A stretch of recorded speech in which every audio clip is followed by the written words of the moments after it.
ಇನ್ನು ಉತ್ತರ ಕನ್ನಡ ಜಿಲ್ಲೆಯ ಮೀನುಗಾರರು ಕಂಗಾಲಾಗಿದ್ದಾರೆ. ಡೀಸೆಲ್ ಸಿಗದೆ ಆಳ ಸಮುದ್ರ ಮೀನುಗಾರರಿಗೆ ಬಂದ್ ಆಳ ಸಮುದ್ರ ಮೀನುಗಾರರು ಬಂದ್ ಮಾಡಿದ್ದಾರೆ. ಡೀಸೆಲ್ ಜೊತೆ ಗ್ಯಾಸ್ ಸಿಲಿಂಡರ್ ಕೂಡ ಸಿಗ್ತಾ ಇಲ್ಲ. ಬರೀ ಗ್ಯಾಸ್ ಸಮಸ್ಯೆ ಮಾತ್ರ ಅಲ್ಲ, ಡೀಸೆಲ್ ಕೂಡ ಸಿಗ್ತಾ ಇಲ್ಲ ಮೀನುಗಾರಿಕೆಗೆ, ಆಳ ಮೀನುಗಾರಿಕೆಗೆ. ಆಳ ಸಮುದ್ರಕ್ಕೆ ಹೋದ್ರೆ 8 ದಿನ ಸಮುದ್ರದಲ್ಲೇ ಇರಬೇಕು. ಬೋಟ್ಗಳಲ್ಲಿ ಅಡುಗೆ ಮಾಡಲಿಕ್ಕೆ ಸಿಗ್ತಾ ಇಲ್ಲ ಸಿಲಿಂಡರ್. ಬೋಟ್ಗಳಲ್ಲಿ ಅಡುಗೆ ಮಾಡಲಿಕ್ಕೆ ಸಿಲಿಂಡರ್ ಬೇಕಲ್ಲ, ಅದು ಸಿಗ್ತಾ ಇಲ್ಲ. ಬೋಟ್ ಓಡಿಸ್ಲಿಕ್ಕೆ ಡೀಸೆಲ್ ಸಿಗ್ತಾ ಇಲ್ಲ. ಈ ಹಿನ್ನೆಲೆಯಲ್ಲಿ ಉತ್ತರ ಕನ್ನಡದಲ್ಲಿ 60% ಮೀನುಗಾರಿಕೆ ಸ್ಥಗಿತ ಆಗಿದೆ. 60% ಹೋಟೆಲ್ಗಳು ಮತ್ತು ಒಂದ್ ಕಡೆ ಬೋಟ್ಗಳು ಬಂದರಿನಲ್ಲಿ ಲಂಗರ್ ಹಾಕಿದ್ದಾರೆ.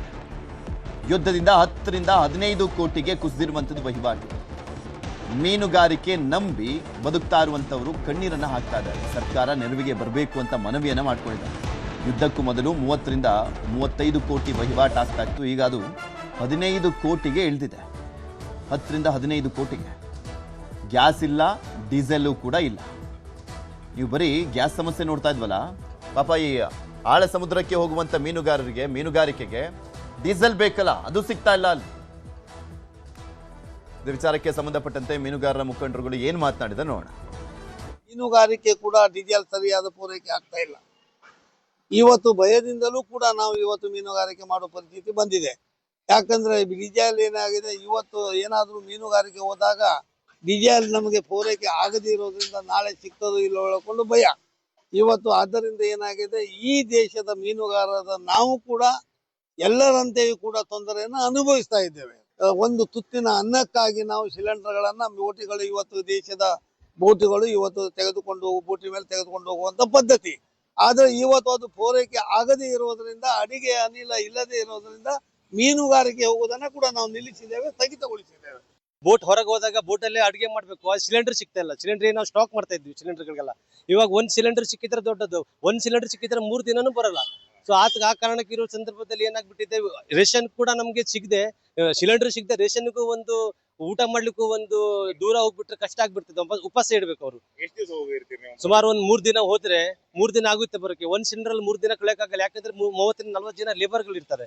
ಅದಕ್ಕೆ ಆ ಕಾರಣಕ್ಕೆ ನಾವೊಂದು ಸರ್ಕಾರ ಒಂದು ವಿನಂತಿ ಮಾಡೋದಷ್ಟೇ, ಆದಷ್ಟು ಮೀನುಗಾರಿಕೆ ಬೋಟ್ಗಳಿಗೆ ಒಂದು ಸಿಲಿಂಡರ್ ವ್ಯವಸ್ಥೆ ಮಾಡುವಂತದ್ದು ಒಂದು ಏನಾದರೂ ಒಂದು ಕಾರ್ಯಕ್ರಮ ಮಾಡ್ಲಿ ಅಂತ ಕೇಳೋದು. ಇದೆಲ್ಲದ್ರ ಬಗ್ಗೆನೂ ಕೂಡ ಮತ್ತಷ್ಟು ಮಾಹಿತಿಯನ್ನ ಕೊಡ್ತಾ ಹೋಗ್ತಾರೆ ನಮ್ಮ ಉತ್ತರ ಕನ್ನಡದ ಪ್ರತಿನಿಧಿ ದರ್ಶನ್ ನಾಯ್ಕ್. ನಮ್ಮ ಜೊತೆ ನೇರ ಸಂಪರ್ಕದಲ್ಲಿ ಜಾಯ್ನ್ ಆಗಿದ್ದಾರೆ. ದರ್ಶನ್, ಇಲ್ಲಿ ಪ್ರಮುಖವಾಗಿ ಗ್ಯಾಸ್ ಸಮಸ್ಯೆ ನೋಡ್ತಾ ಇದ್ವಿ, ಎಲ್ಲಾ ಕಡೆ ಇರುವಂತ ಸಮಸ್ಯೆ ಅದು. ಇಲ್ಲಿ ಡೀಸೆಲ್ ಸಮಸ್ಯೆನೂ ಕೂಡ ಕಾಡ್ತಾ ಇದೆಯಲ್ಲ, ಅಲ್ಲಿನ ಸಂಸದರೆಲ್ಲ ಹೋಗಿ ಭೇಟಿಯಾಗಿದ್ರು ಪೆಟ್ರೋಲಿಯಂ ಸಚಿವರನ್ನ, ಅದ್ಯಾವುದು ವರ್ಕೌಟ್ ಆಗ್ಲಿಲ್ವಾ, ಸ್ಪಂದಿಸ್ತಾ ಇಲ್ವಂತ? ಯಾವ ರೀತಿಯಾದಂತ ಸಂಕಷ್ಟವನ್ನ ಅನುಭವಿಸ್ತಾ ಇದ್ದಾರೆ ಮೀನುಗಾರರು ಅಲ್ಲಿ?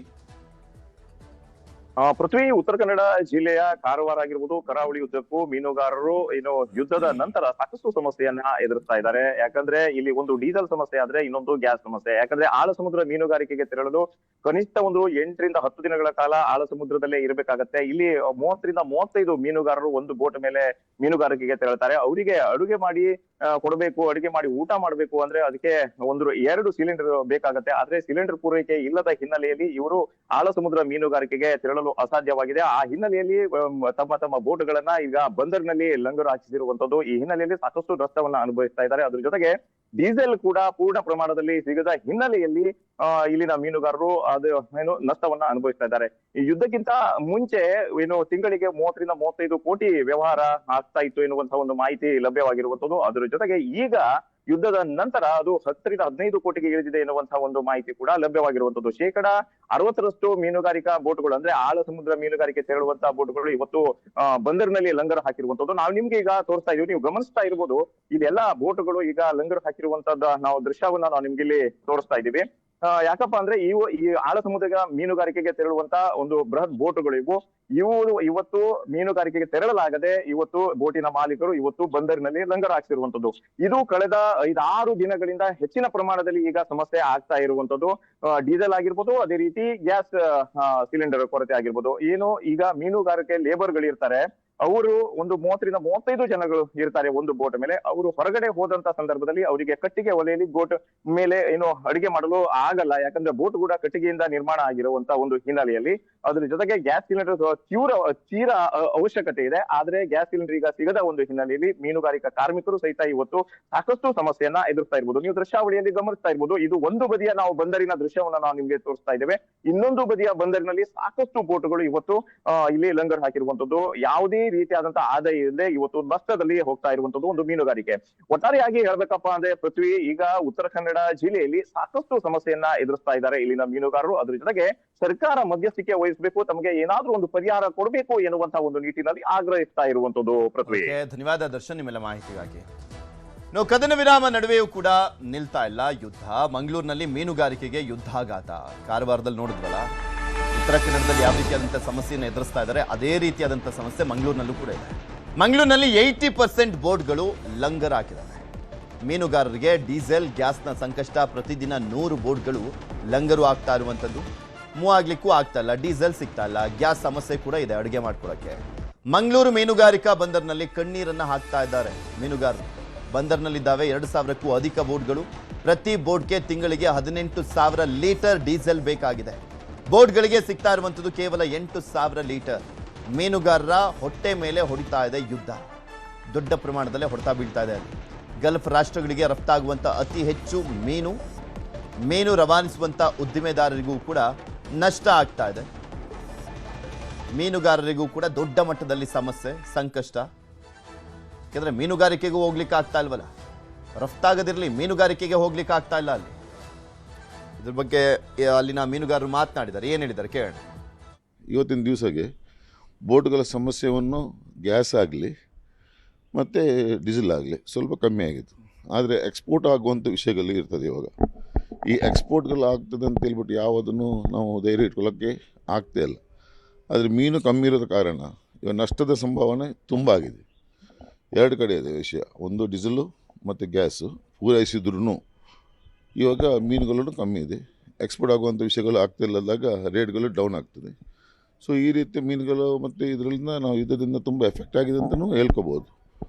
ಆದರೆ ನಾವು 50% ಸರ್ಕಾರಗಳು ಎರಡು ಸೇರಿ ನಮಗೆ ಹೆಲ್ಪ್ ಮಾಡಿದ್ರೆ ಮೀನುಗಾರರು ಬದುಕುಳಿಯುವಂಥ ವ್ಯವಸ್ಥೆ. ಇನ್ನು 1.5 ತಿಂಗಳು 2 ತಿಂಗಳು ವಿಷಯಗಳಿದೆ.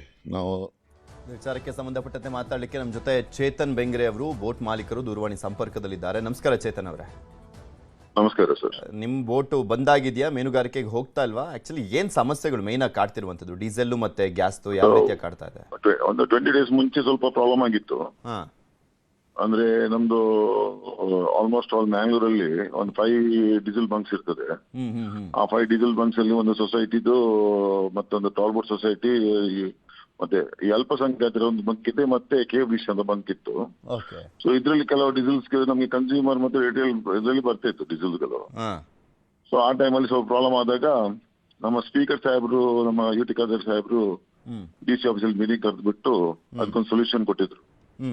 ಸೊ ಹಾಗಾಗಿ ಇವಾಗ ಸ್ವಲ್ಪ ಮಟ್ಟಿಗೆ ಸ್ವಲ್ಪ ಸುಧಾರಿಸ್ಕೊಂಡಿದೀವಿ ಆ ಮೀಟಿಂಗ್ ಆದ ಮೇಲೆ. ಬಟ್ ಇವಾಗ ಅದರಲ್ಲಿ ಸ್ವಲ್ಪ ಇವಾಗ ಗ್ಯಾಸ್ದು ಅಷ್ಟೇ, ಗ್ಯಾಸ್ದು ಪ್ರಾಬ್ಲಮ್ ಆಗಿತ್ತು. ಡಬಲ್ ಸಿಲಿಂಡರ್ ಬೇಕಾಗ್ತದೆ ಒಂದೊಂದು ಬೋಟಿಗೆ 10 ಡೇಸ್ ಹೋಗಿ ಬರಕ್ಕೆ. ಸೊ ಆ ರೀತಿಯಲ್ಲಿ ಸಾಹೇಬ್ರು ಮತ್ತೆ ಸ್ಪೀಕರ್ ಸಾಹೇಬ್ರು ಅವರಿಗೆಲ್ಲ ಫೋನ್ ಮಾಡ್ಬಿಟ್ಟು ಮಿನಿಮಮ್ ಒಂದಾದ್ರೂ ಕೊಡುವಂಗೆ ವ್ಯವಸ್ಥೆ ಮಾಡಿ ಕೊಟ್ರು ಆ ದಿವಸ. ಸೊ ಇವತ್ತು ಅವರಿಂದಾಗಿ ಸ್ವಲ್ಪ ಪ್ರಾಬ್ಲಮ್ ಕಮ್ಮಿ ಆಯ್ತು ಸರ್. ಬೋಟಿಗೆ ಒಂದೊಂದು ಅಂತನಾ? ಬೋಟಿಗೆ ಒಂದೊಂದು ಕಂಪಲ್ಸರಿ ಕೊಡ್ಲೇಬೇಕಂತ ಅವರು ಒಂದು ವಿಷಯ ಮಾಡಿದ್ರಲ್ಲಿ. ಸೊ ನಮ್ಗೆ ಸ್ವಲ್ಪ ಅನುಕೂಲ ಮಾಡಿಕೊಟ್ರು. ಮತ್ತೆ ಇವಾಗ ಸ್ವಲ್ಪ ಪ್ರಾಬ್ಲಮ್ಸ್ ಫೇಸ್ ಮಾಡಿದೀವಿ. ಬಟ್ ಅದಕ್ಕೆ ಆಲ್ಟರ್ನೇಟ್ ಆಗಿ ಮತ್ತೆ ಬೇರೆ ಸ್ಟವ್ಗಳಂತ 60% ಬೋಟ್ಗಳೆಲ್ಲವೂ ಕೂಡ ಅಲ್ಲೇ ಬಂದರ್ನಲ್ಲೇ ಇದಾವೆ ಅನ್ನುವಂಥದ್ರ ಬಗ್ಗೆ ನೋಡ್ತಾ ಇದ್ವಿ. ಅಂದ್ರೆ ಸಮಸ್ಯೆ ಕಾರಣ ಕೂಡ ಇದೆ ಅದರಲ್ಲಿ. ದಿವಸಕ್ಕೆ 130-110 ಬೋಟ್ಸ್ ಲ್ಯಾಂಡಿಂಗ್ ಆಗ್ತದೆ. ಈ ಲ್ಯಾಂಡಿಂಗ್ ಆಗೋ ಸಂದರ್ಭದಲ್ಲಿ ಒಂದೊಂದ್ಸಲ ಅವರಿಗೆ ಬೋಟ್ಗೆ 6,000 ಲೀಟರ್ ಡೀಸೆಲ್ ಬೇಕಾಗ್ತದೆ. ಅಂತ ಸಂದರ್ಭದಲ್ಲಿ ಒಂದು 10 ಬೋಟ್ಗೆ 15 ಬೋಟ್ಗಳಿಗೆ ಅವ್ರು ಮಾಡ್ಕೋಬಹುದು. ಸೊ 5 ಬಂಕ್ಸ್ ಅಲ್ಲಿನೂ ಎಷ್ಟು ಮಟ್ಟಿಗೆ ಕೊಡಕ್ಕಾಗ್ತದೆ ಅಷ್ಟು ಕೊಡ್ತಾರೆ. ಮಿಕ್ಕಿದ ಬೋಟ್ ಡೀಸೆಲ್ ಕೊಡಕ್ ಆಗದ ಕಾರಣ ನಿಂತಿರ್ತದೆ. ಸೊ ಈ ರೀತಿ ಅಂದ್ರೆ ಬೋಟಿಗೆ ಇಷ್ಟಿಷ್ಟು ಅಂತ ಏನಾದ್ರು ಫಿಕ್ಸ್ ಮಾಡ್ಲಾಗಿದೆಯಾ? ಒಂದೊಂದು ಬೋಟಿಗೆ ಇಷ್ಟಿಷ್ಟೇ ಪ್ರಮಾಣದಲ್ಲಿ? ಇಲ್ಲ, ಅಂತದೇನಿಲ್ಲ, ಕೊಡ್ಬೋದು. ಅಂದ್ರೆ ಈ ಟೈಮಲ್ಲಿ ಫಿಶಿಂಗ್ ಮಾಡೋ ಸಂದರ್ಭ peak season sir. Peak seasons ಅಲ್ಲಿ ಮಿನಿಮಮ್ 6,000 ಲೀಟರ್ಸ್ ಬೇಕಾಗ್ತದೆ ಒಂದು ಬೋಟಿಗೆ. ಸೊ ಆಲ್ಮೋಸ್ಟ್ ಆಲ್ ಎಲ್ಲ ಕಡೆನೂ ಸಪ್ಲೈಸ್ ಇದೆ. ಇವಾಗ ಇವತ್ತಿನ ಮಟ್ಟಿಗೆ ಚೆನ್ನಾಗಿದೆ. ಅಂದ್ರೆ ಸದ್ಯಕ್ಕೆ ಯಾವುದೇ ರೀತಿಯಾದಂತ ಪ್ರಾಬ್ಲಮ್ ಇಲ್ಲ ಡೀಸೆಲ್ದು? ಸದ್ಯಕ್ಕೆ ಇವಾಗ ಸ್ವಲ್ಪ ಸುಧಾರಿಸ್ಕೊಂಡಿದೀವಿ ಸರ್. ಸಾಹೇಬ್ರು ಒಂದು ಮೀಟಿಂಗ್ ಕರೆದ ಮೇಲೆ ಸ್ಪೀಕರ್ ಸಾಹೇಬ್ರದ್ದು ಒಂದು ತುಂಬಾ ಧನ್ಯವಾದ ಕೊಡ್ಬೇಕಂತ ಇಷ್ಟಪಡ್ತೀನಿ ಈ ಸಂದರ್ಭದಲ್ಲಿ. ಯಾಕಂದ್ರೆ ಅವರೇ ಪರ್ಸನಲ್ ಆಗಿ ಇದನ್ನ ಕರೆದು ತಗೊಂಡು ಆ ವಿಷಯವನ್ನೆಲ್ಲ ಮಾಡ್ಕೊಟ್ರು ಮೀನುಗಾರರಿಗೆ. ಅಂದ್ರೆ ಈ ಇವಾಗ 20 ಡೇಸ್ ಅದನ್ನ ಇಂದ ನಾವು ಓಕೆ ಸ್ವಲ್ಪ ಸ್ವಲ್ಪ ರಿಲೀಫ್ society- ಸಿಕ್ಕಂತಾಗಿದೆ ನಿಮ್ಗೆ. ಹೌದು ಸರ್, ಹೌದು, ಸ್ವಲ್ಪ ಸಿಕ್ಕಿದ್ದು ಇವಾಗ. ಓಕೆ. ನಾವು ಇವಾಗ ಇನ್ನೂ ಸೀಸ್ ಫೈರ್ ಆಗಿದಲ್ಲ ಸರ್, ಮೇ ಬಿ ಎಲ್ಲ ಬಂಕ್ಸ್ ಅಲ್ಲಿ ಇವಾಗ ಡೀಸೆಲ್ ಬರ್ಬೋದು.